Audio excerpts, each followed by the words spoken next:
दोस्तों, हमारे चैनल को सब्सक्राइब करने के लिए आप सब्सक्राइब के इस रेड बटन को ऐसे दबाएं और फिर सबसे पहले हमारी वीडियो प्राप्त करने के लिए इस बेल आइकन को ऐसे दबाएं। वेलकम दोस्तों, बालाजी ऑनलाइन क्लासेस में हम आपका एक बार फिर से स्वागत करते हैं दोस्तों।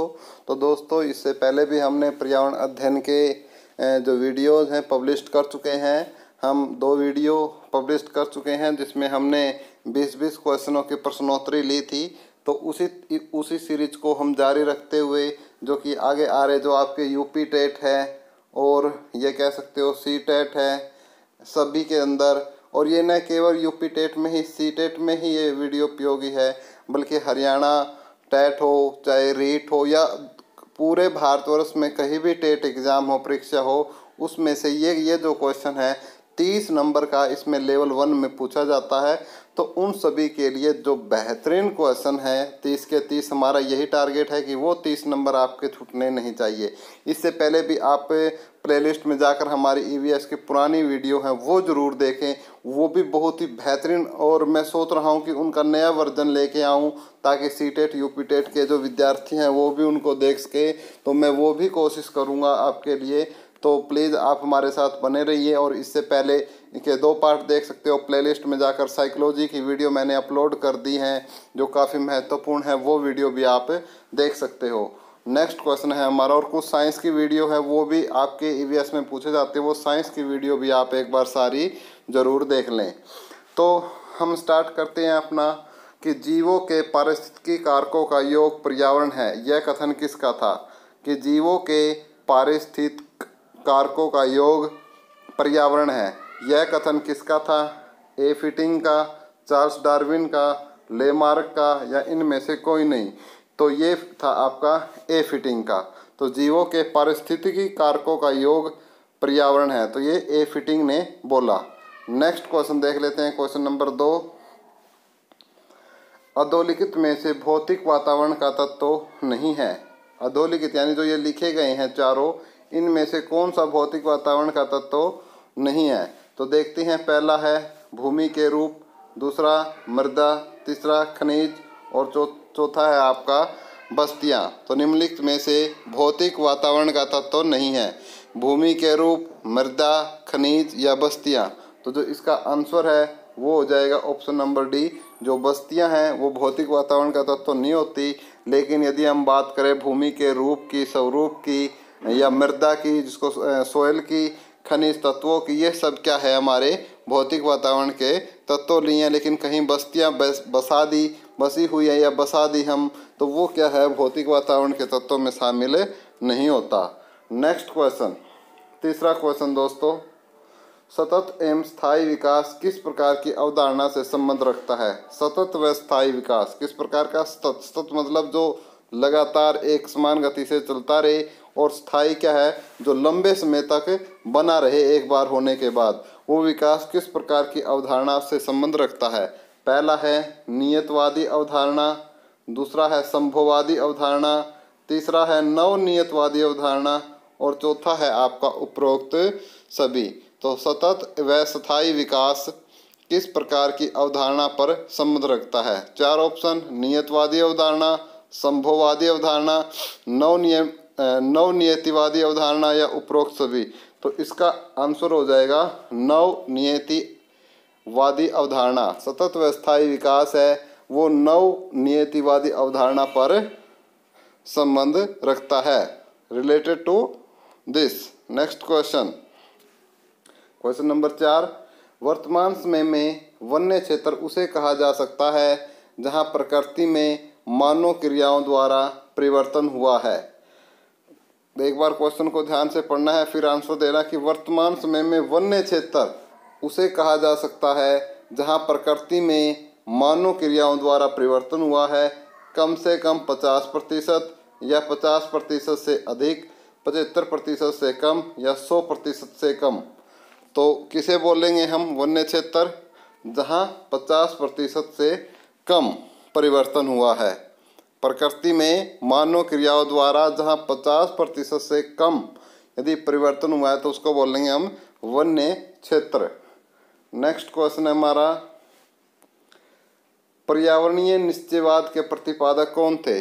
पर्यावरणीय निश्चयवाद के प्रतिपादक कौन थे? Carl Ritter, Griffith Taylor, Davis या डार्विन? पर्यावरणीय निश्चयवाद के प्रतिपादक कौन थे? बहुत इंपॉर्टेंट क्वेश्चन है दोस्तों, नोट कर लो इसको। और यही हमें ये याद करना है अभी की अभी। तो कार्ल रिटर, पर्यावरणीय निश्चयवाद के प्रतिपादक कौन थे? हमारे कार्ल रिटर। याद हो गया होगा, एक दो बार नाम लोगे तो याद हो जाएगा। नेक्स्ट क्वेश्चन है क्वेश्चन नंबर 6। संयुक्त राष्ट्र संघ ने वर्ष 2002 को किसका अंतर्राष्ट्रीय वर्ष घोषित किया है? सतत विकास का, स्वच्छ वर्ष का, वन संरक्षण वर्ष का या मृदा संरक्षण वर्ष का? तो किसे घोषित किया है भाई? एक बार देख लीजिएगा कि संयुक्त राष्ट्र संघ ने वर्ष 2002 को किसका अंतर्राष्ट्रीय वर्ष घोषित किया है। और बहुत इम्पोर्टेंट क्वेश्चन है, बहुत ज़्यादा। कहीं बाद में एग्जाम के बाद बोलो कि सर बताया नहीं, तो ये है सतत विकास का। तो संयुक्त राष्ट्र संघ ने वर्ष 2002 को सतत विकास का अंतर्राष्ट्रीय वर्ष घोषित किया है।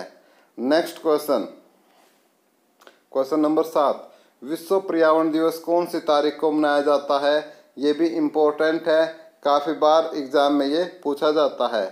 तो 21 मार्च को, 23 दिसंबर को, 5 जून को या उपरोक्त में से कोई नहीं। तो इसका आंसर हो जाएगा 5 जून को। तो विश्व पर्यावरण दिवस कब मनाया जाता है? 5 जून को विश्व पर्यावरण दिवस मनाया जाता है। नेक्स्ट क्वेश्चन है हमारा 8वां क्वेश्चन।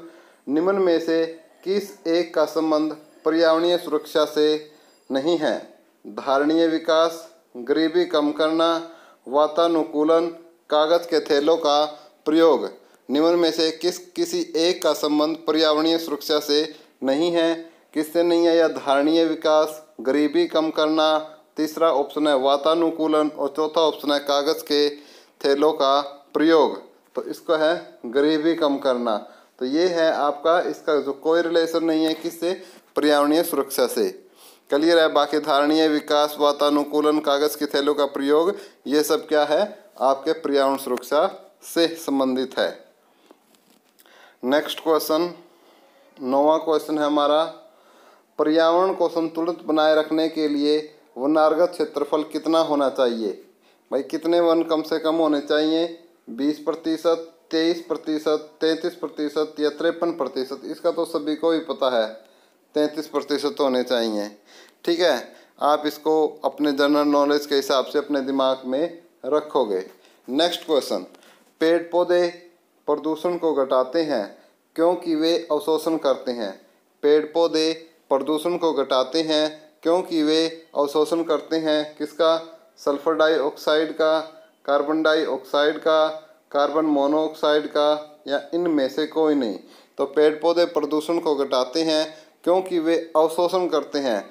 क्या अवशोषण करते हैं भाई? 4 ऑप्शन मैंने दिए हैं आपको। सल्फर डाइऑक्साइड का तो वो करते हैं आपका कार्बन डाइऑक्साइड या कार्बन मोनोऑक्साइड। तो आंसर हो जाएगा कार्बन डाइऑक्साइड गैस का अवशोषण करते हैं। और कौन सी गैस छोड़ते हैं भाई? ऑक्सीजन छोड़ते हैं। और ऑक्सीजन का क्या महत्व है? ऑक्सीजन हम सांस लेते हैं। देखिए, पेड़ पौधों को सांस लेने के लिए किसकी ज़रूरत होती है? कार्बन डाइऑक्साइड गैस की। वो हम छोड़ते हैं, मनुष्य छोड़ता है। और मनुष्य जो कार्बन डाइऑक्साइड गैस छोड़ता है उसको कौन लेते हैं? पेड़ पौधे। और पेड़ पौधे क्या छोड़ते हैं? ऑक्सीजन। ऑक्सीजन कौन लेता है?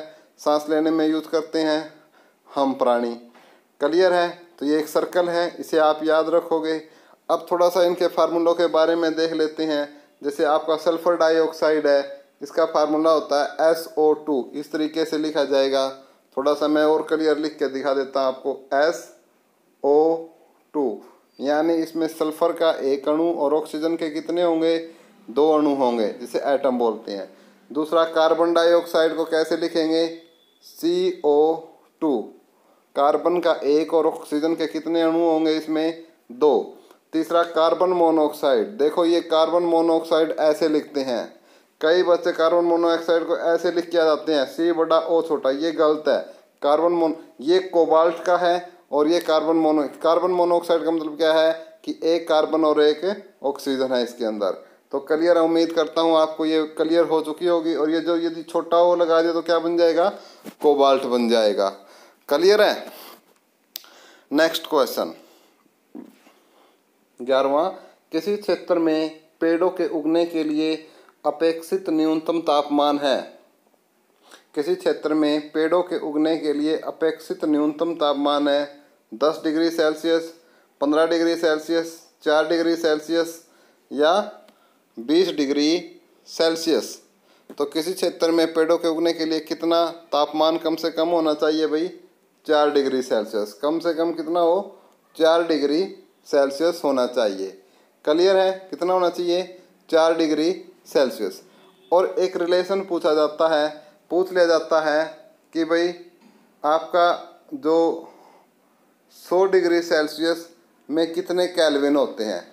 देखो ये केल्विन है और सेल्सियस है, ये दोनों के दोनों से हम क्या मापते हैं, तापमान को मापते हैं डिग्री से और सेल्सियस से।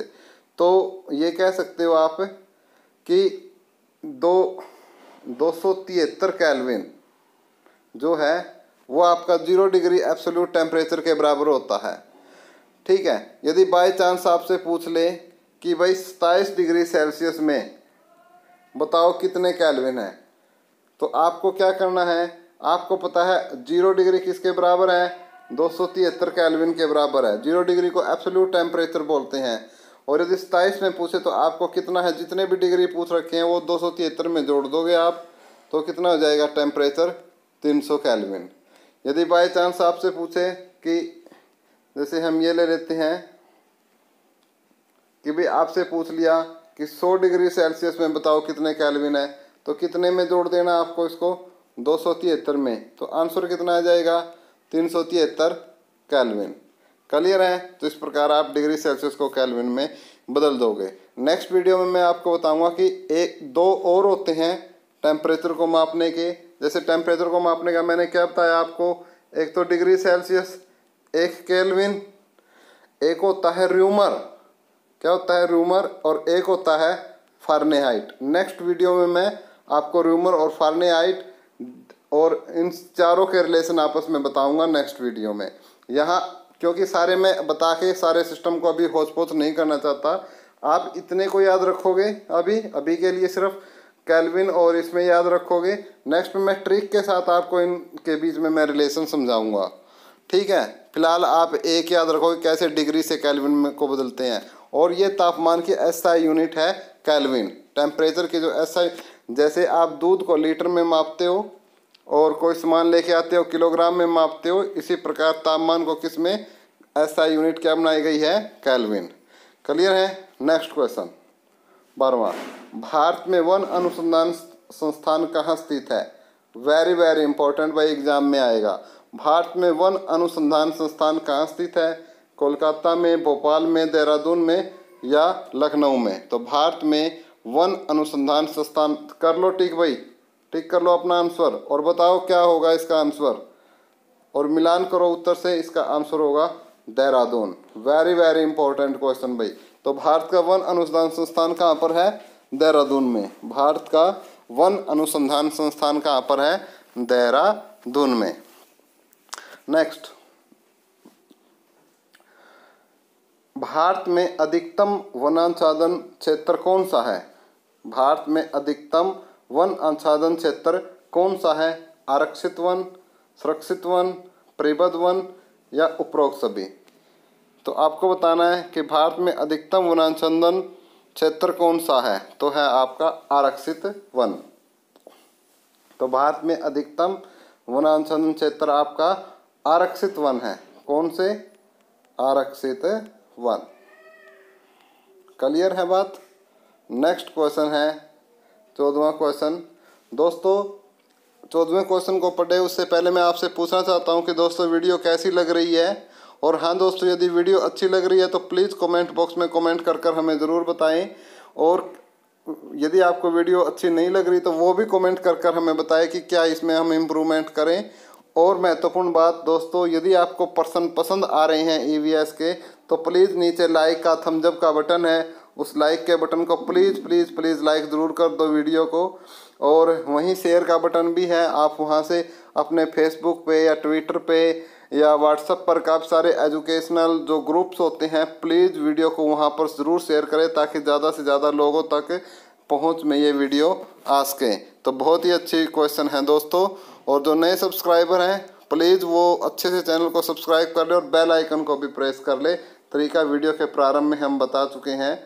नेक्स्ट है, निम्न में से किसको हरा सोना कहते हैं? हरा सोना, कौन सा सोना भाई? हरा।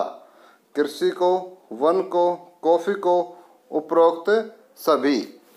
तो क्या है आंसर? फटाफट अपना आंसर अपना चूज करो, उसके बाद मिलान करते हैं आंसर से। तो है वन। हरा सोना किसे कहते हैं? वन को हरा सोना कहते हैं।